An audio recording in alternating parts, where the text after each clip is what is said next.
Well, we are heading into a bye week on Believe in Chargers with Lorenzo Neal, Matt Money Smith here, getting into a big victory over the Raiders, a 2-game win streak, and most importantly, the bye. And the fact that the Chargers get the earliest bye you can possibly have. It was perfect last year, smack in the middle of the season. This year, when the bye was scheduled, we thought not so much. But considering all the injuries that have plagued this team now, maybe it's a perfect time for the bye to show up. No question, Matt, because I remember looking at the schedule. That's the first thing. You look at your opponent's thing, you say, where's the bye? That is when you get the schedule comes out, you're like, where's our bye week? And no question, in training camp, guys are like, oh, my God, we got our bye after the 4th week. You're just like, man, that's horrible. I'd rather have it like week 8, week 9. You're like, man, or even week 10. But when they looked at the schedule, like, this sucks. But then when all of a sudden now you look at what's happened to this Chargers team. You got, your quarterback, Justin Herbert, Finger. You think an extra week is not going to help? Right. I mean, with the inflammation and all the different things. You just traded some players. All the things that you have surrounding your team to get guys back in the scheme, replacing the corner or safety, whatever who you're gonna plug in, letting them get those reps with the number ones, just doing those things and letting guys' body heal, because you have some big time players, Eckler, and you're talking about Bosa, guys that are unable to go right now. So this bye is going to be huge for this team, especially when they got a big push coming after the bye. Yeah, you mentioned Joey's name, and you talk about those soft tissue injuries, right? Derwin, Sure. Joey, like that extra week is going to go a long way, especially when you're talking about the Cowboys, coming to town. And you know how good their defense is. Their offense has kind of been hot and cold, but you're certainly going to need Joey for that. You saw what it looked like with those 3 in rotation, Khalil, Tooley, and Joey. You want that at full strength. And, we'll get into this a little bit later, but you were down not your starting 2 safeties, but you're starting 2 and your number 3 safety. So you were talking about activating 2 guys, not 1, but 2 from the practice squad. Dean Marlowe, AJ Finley, the undrafted free agent rookie out of Ole Miss. Dean, longtime vet, 7 years out of James Madison, played a couple seasons. Never as a starter, but as a pretty big rotation player. And you know what? Those 2 guys played great. Tip your cap to them, but that's not something you want week after week after week. That's one of the great things about depth. And when you have depth on your team, Lo, you know what it is? It's like, hey, can you go in for a series? Can you carry us for a week? It's not something you expect to be an entire season. That's sort of what it looked like last year. Yeah, sometimes you get lucky and you get a Jamari Sawyer. But in this case, you have a great effort from your safeties, but the bye shows up then. And I'll say this too, Lo, maybe something that went underreported. I think Rashawn Slater got dinged up early in that Raider game. We do not see him give up pressures one-on-one like he did in that game. And there's a play that he got folded backwards. And I think that's going to be a big deal to give him that extra week to kind of get ready to go up against Micah Parsons and the Cowboys. Oh, no question, because he's going from one of the better elite pass rushers you saw, the Raiders, and now you got Micah Parsons, probably the best right now. So you're going back-to-back 2 top 5 pass rushers in the league. And yes, Slater was a little banged up, a little injured, but this is good, and this is a great test, and it's going to be a great test because you're going to have to play these type of guys when you get in the playoffs. You're going to have to play against these guys. So you look at Slater, and you look at this offensive line, they needed some rest, and especially when you got a guy like Slater who's with probably one of his worst games. You saw that, like you said, giving up a lot of pressure. Yeah. Wasn't the guy, the anchor that he usually is. So he understands that. So this team, all you can do during the bye week, it's a great time to make corrections, get guys back healthy, get the team to move in the right directions. The buys are so good for teams, especially when you get ready to play another tough opponent like you talked about, the Dallas Cowboys. But Matt, I know we're going to get more into it, but think about how favorable this is for the Chargers. They got an extra week. They're beat up. They need to get an extra week. You're going to be back healthy. Your leg is going to be fresh. You're playing a team that's getting ready to travel to San Francisco and play the San Francisco 49ers, which is one of the most physical teams. Do you look at the 49ers? I don't know if you know this track record, but the 49ers, it's like 90% of the teams that played them the week before, 90% of those teams lose the following week because the Niners are so physical and beat you up. So I think this bye for the Chargers comes at a great time. Yeah, and it comes on a week when they trade J.C. Jackson. We'll get into that a little bit later. But first, let's get into all these injuries with someone that knows a little bit about it. All right, Lil, let's bring him in. One of our absolute favorites. You follow him on social media, Twitter, all over the place, at Pro Football Doc, D-O-C. It is Dr. Chao. You know him well. And considering the state of the Chargers going into the bye week, figured it'd be a perfect time to catch up with the good doctor. So, Doc, before you start laying into Lorenzo and the relationship the two of you have had forever, which we're looking forward to, I'll start with Justin Herbert. The finger, we're all super zooming in on that one shot of it and what we should take away moving forward in 2 weeks when he gets back out there against the Cowboys. Happy to chat on that, but let me just make it clear that I've got nothing to do with the Los Angeles Chargers. I was only with the San Diego Chargers, and this is all based on insider knowledge, not insider information. And their new head of athletic trainer, Marco, is awesome. Their staff is awesome, and they're doing a great job with everything. Heck, when I went on first got on Pat McAfee, he's like, "Well, dude, I didn't want to have you on because I'd have to ask you about Tyrod Taylor's punctured lung." Until this morning, my staff told me it wasn't you. I'm like, "Yeah, I wasn't ever in." It was not you. So don't blame me for anything here. I'm just analyzing what's going on. And Justin Herbert, like in game, look, he didn't get stepped on, right? The video didn't show he got stepped on. And it's preposterous, and maybe Lo can comment on this, that someone's face mask can cut your hand, right? I mean, there's nothing sharp on the face mask. This isn't Raiders fans in the black hole with knives sticking out of their helmet, right? The face mask is dull. So this is why he got his finger caught up and twisted, broken, and maybe an inside-out puncture of some sort. And that's what the big contraption was. The good news, look, he's Justin Herbert, right? He's going to play through, and thankfully it wasn't his throwing hand. But it did affect him some. Like, let me tell you something. I think if he doesn't have the broken hand and that big contraption, he probably gets that 4th and 1 sneak. Well, you can't ball security move it. You got to cradle it down in your belly when you only have one hand to do it. And thankfully it worked out for the Chargers in the end there. Shotgun, no stretch runs. He had to flip the ball. But I think he'll be better after the bye week. And I would not be surprised if there's a small surgery incoming. Put some screws or a small plate in the fracture, stabilize it, less of a big contraption. You've got 2 weeks. And the big issue is you don't want to do surgery and play the next week sometimes because you don't want to get an infection from the wound. But with 2 weeks' time, you're going to be fine. So that hasn't been announced yet. That's pure speculation on my part. That's something that we would consider doing back in the day. We'll see what happens. But he's going to be there. He's Justin Herbert. That's all I can say there. Doc, when it's Lo Neal here, great to see you. When you're looking at Justin Herbert, you think about how tough and what type of a guy he is besides his football acumen. Is this, when you look at the finger, so will he have full range of motion in 2 weeks? Is it going to be swollen? Are they going to put a splint? What is going to be the procedure to get him on the field? Because both hands have to go underneath that center's, underneath the center to make sure he's getting the ball. So how is that going? Underneath that center's yeah, but how about that? It's buttocks. There you go. Well, first of all, in 2 weeks, he'll be better. Not 100%. It won't be healed, but they'll have time to get a smaller contraption for protection on there, not just from the blue tent.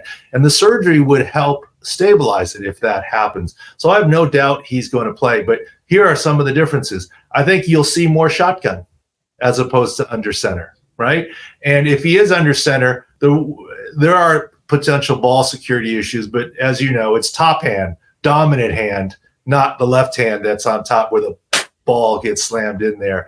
But the biggest thing is, on stretch runs, he's not going to stick the ball into the running back's belly with his single left hand. It'll be a little bit of a toss or modified. They'll get through that. He's going to play and be fine. And on our podcast this week, Believe podcast, Sports Injury Central podcast, we always do a Beast of the Week. And I don't know if you guys want to show this or go back and edit it in, but that hit, we made it the Beast of the Week, not because he said it's just a flesh wound, which I thought was hilarious. I didn't think he's old enough to know who Monty Python is, kind of deal. And I thought that was awesome that he downplayed it. But remember that earlier hit from former Charger Jerry Tillery? He got jacked. And yes, there was a penalty and an injection. But go look at that hit where Justin Herbert bounces right up. And go look at that famous Drew Bledsoe versus the New York Jets hit that knocked him out, that started Tom Brady's career. They're not dissimilar in force and violence, and yet Justin Herbert pops right back up. So, he's worth every penny he's getting, and he is a great one. Yeah, no doubt. And think about his debut against Kansas City when he knocked a linebacker out of the game as opposed to him taking the shot. Doc, big news this week, J.C. Jackson. It's never a good fit, whether schematically or for whatever reason, just never quite got on track after signing that big free agent deal. They take the sunk cost hit. They get the players they want out there as opportunity costs. They move on. But how much do you think that injury played into the way JC started this season out, specifically the struggles he really had against Miami in that week 1? I think a lot. At Sports Injury Central, SICScore.com, we do individual, team, and player 6 scores. And for the season, based on video, based on knowing how hard it is to return from a patella tendon rupture, and the position, right? Changing directions and, backpedal to forward and reacting. Look, he can't help but be half step slow. We had his 6 score at 59, meaning 100 is completely healthy with nothing. So he was near 60% of what he could be. And that is a tough number. And then how do you put that guy one-on-one on Tyreek Hill? I mean, Tyreek Hill beats 100% healthy guys. It's not a criticism of anybody, but, we just didn't think he was that healthy. So, healthy scratch, quote, healthy scratch, and time to move on. Fine. And for New England, they're making the trade. He's got to pass the physical. I'm sure he will, because New England's getting him for cheap and he's worked well in their system. And they need somebody. Christian Gonzalez is going to have shoulder surgery and be done for the season, their star rookie corner. So he's certainly an upgrade from whoever the backup is, and back in familiar things. So I do think health played a big role in J.C. Jackson not working out. It shortened last season, and it gave a rough start to this season. It's just the nature of the injury, not blaming anyone at the Chargers or anything in the way that they managed it. Well, Doc, let's stay there in that sphere. So when you're talking about, hey, the nature of the injury and, hey, can't come back that fast. So what is typically the time frame to make sure that Jackson's going to be at 100%? When you look at this guy and his body of work, and you said you scored him at a 59, so that's far from 100. That's not even passing in some books. So if that's the case in the position he plays, is it a 2-year? What are bodies change differently, or is this something that it's hard, especially a cornerback, to come back to 100% ever? Well, it is hard to come back to 100% ever, but I think he can be in the high 90s, certainly by next season. And towards the end of the season, maybe he gets up to 85, right? And so I think you have to judge him going forward, and whatever you get and whatever New England now gets this season, I think you have to take it with a grain of salt. Anything positive is a good thing, right? And obviously it didn't work out here, and I think, at least for this season, you can say scheme, but I think the medical or the health had a lot to do with it. And kudos to him. He didn't say, I can't play. He said, I'm going to get out there and try. And it didn't really work out, right? And cornerback makes it as tough as it can be, because you never know where you're going. You have to react and chase as to where you're going. And well, we'll see what happens. I wish him luck going forward. And as you say, other Chargers now have an opportunity. Doc, the just sort of the way that hamstrings work, it seems to be one of the more frustrating injuries for fans. It's we've all pulled our hamstring before, so I think there's just that tiny little relatable for people. But they're different. I think about Derwin, and we saw his leg wrapped at the end of that game that he left. What can you I think just sort of a general conversation about hamstrings and why some take longer than others? Well, because not all hamstrings are the same, right? A fender bender, your car's in the shop one day versus a month, right? I mean, not all car accidents are the same. Not all hamstrings are the same. Not the same location, not the same degree, proximal versus distal, and so forth, in the type of position.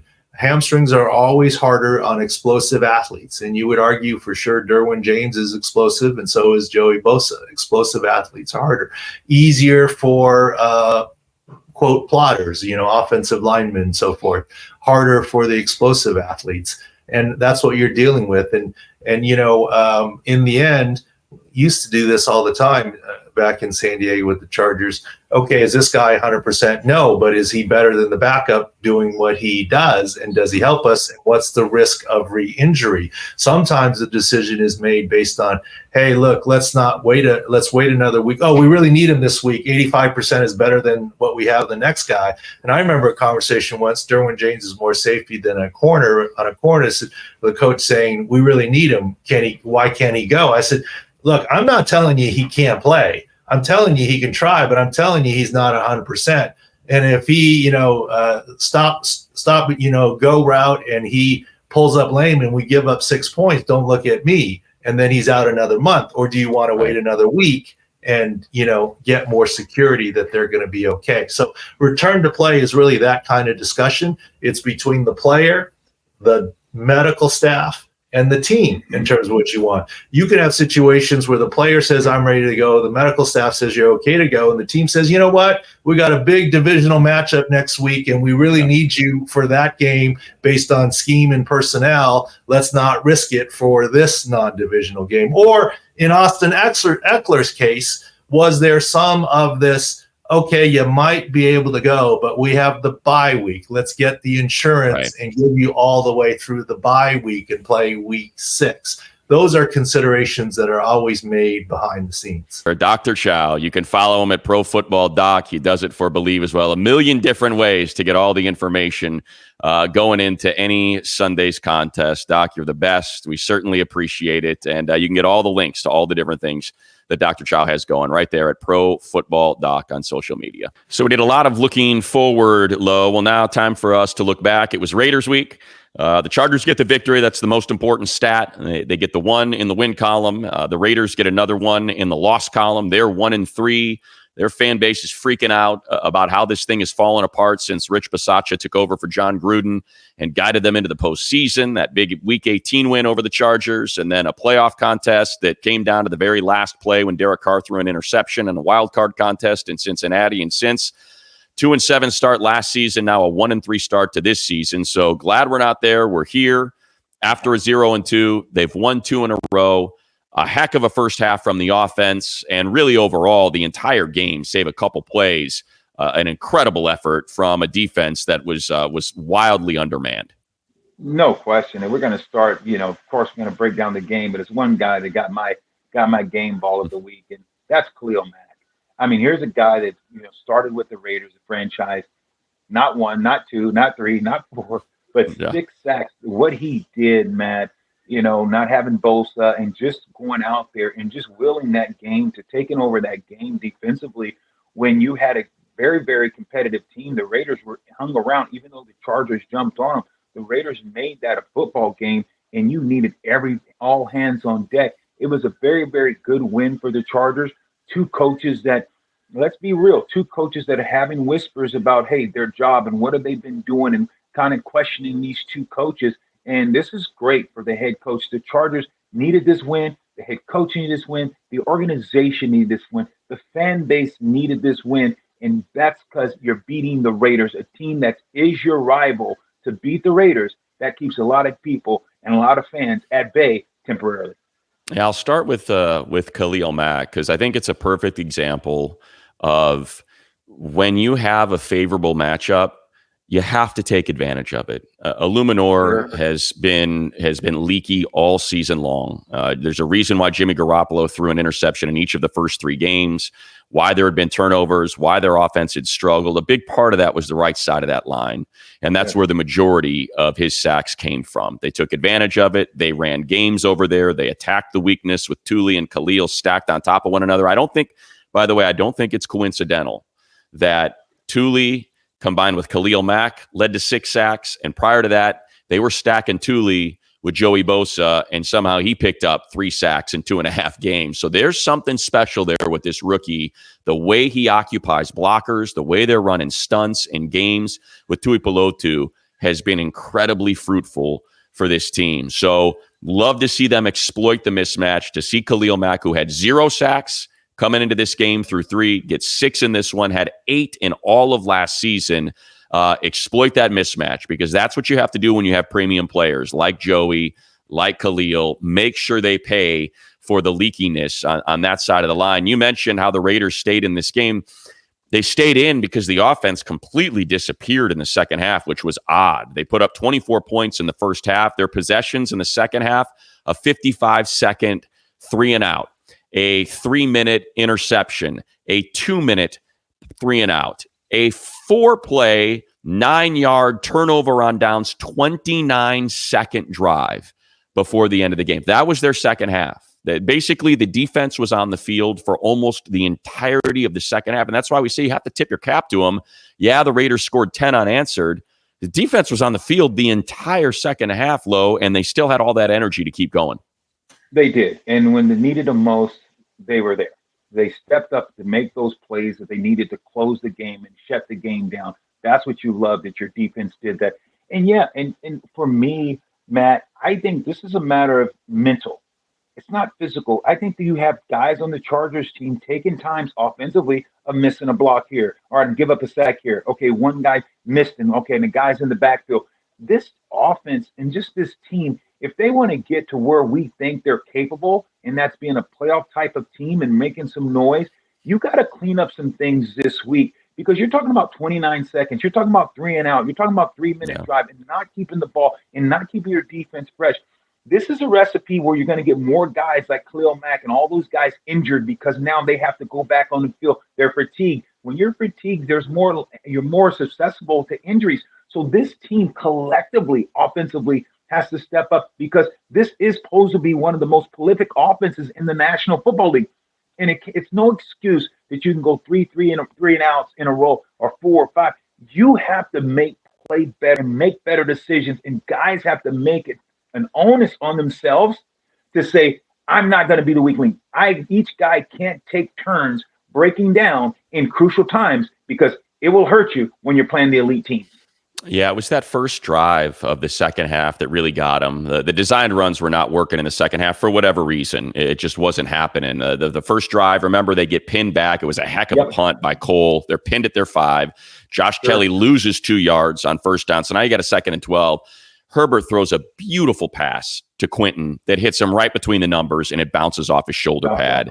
Incomplete. That would have been, giving you some breathing room. You would have had the first down. And then on the very next play, he misses Josh Palmer, who's wide open down, at least got a step down the sideline, and missed him for a long completion as well. And that just kind of set the tone for the rest of the half. But hey, this is it's complimentary football, right? And sometimes everything complements and you win games by 30 points. And sometimes one facet, or in this case, 2, special teams. JK had a rough go and the offense wasn't working, but the defense was able to step up. And it's not just Khalil. Now, Khalil helps the cause a lot, right, Lo? But how about Dean Marlowe? And how about Raheem Lane? I mean, as your starting safeties, not giving up any big plays to Devontae Adams, who came back into that second half and shutting that thing down up top.